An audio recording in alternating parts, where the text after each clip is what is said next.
Welcome back to the second part of Fair and Trade. Now we will take a closer look at the issues of fast fashion.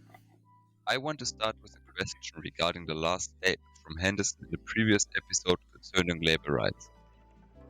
Henderson, could you elucidate the problem with labor rights in the fast fashion industry a little bit more for our audience? Yes, of course. To start with, I think that most of the laws concerning labor rights in countries such as India or China are not really strong in protecting their working citizens. But even the insufficient laws that do exist are not really enforced or controlled. There are unfortunately cuts made to the process and workplace safety in factories. For example, no mask and protective equipment is worn when tying the clothes. The truth is that workers are interchangeable and many companies don't even care about their lives. For example, yesterday a colleague of mine sent me a picture of workers in an Indian factory where the workers slept on the top of the factory building in really bad conditions. This is a really grim scene and nobody should live like that. Okay, these living conditions sound really depressing. Yes, it is a really sad situation that these workers are in. However, this is not the only negative impact that the fast fashion industry has. For instance, the use of cheap toxic textile dyes makes the fashion industry one of the largest polluters of clean water globally, right up there with agriculture.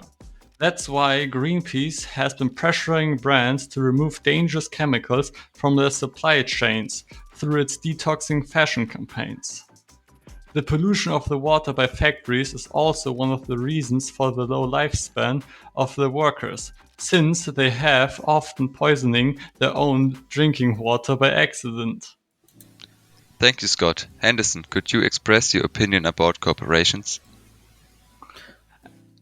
Surely, it is proven that large corporations like Shein, Nike, or H&M have a huge impact on the economy of certain developing countries. To give an example, by first offering a lot of working opportunities, they lure workers in countries with bad labor rights. But with that, they destroy almost the entire local fashion industry, and as a result, there is no more competition for jobs in that such countries. Since they have almost a monopoly, they can adjust the prices and the salary for production and workers as they wish. The results are inadequate working conditions and inferior quality by the products. This was a lot of input today. Scott, do you have any final words? Absolutely. I want to give our audience a few indication points on how to spot fast fashion brands in the future. So, to start with one of the most obvious points, if the quality of the material is low, like polyester, it is likely to be a fashion brand, since they can't afford to use high quality materials if they want to sell their products for cheap.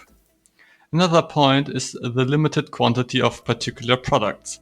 This is an easy way to trick one into buying something you don't really want, since you're under time pressure.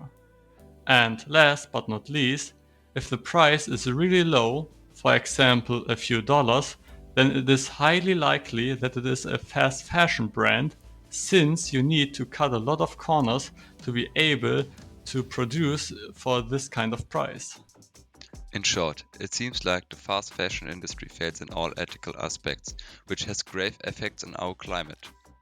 Thanks for listening and special thanks to my guests Luke Henderson and Scott Edward.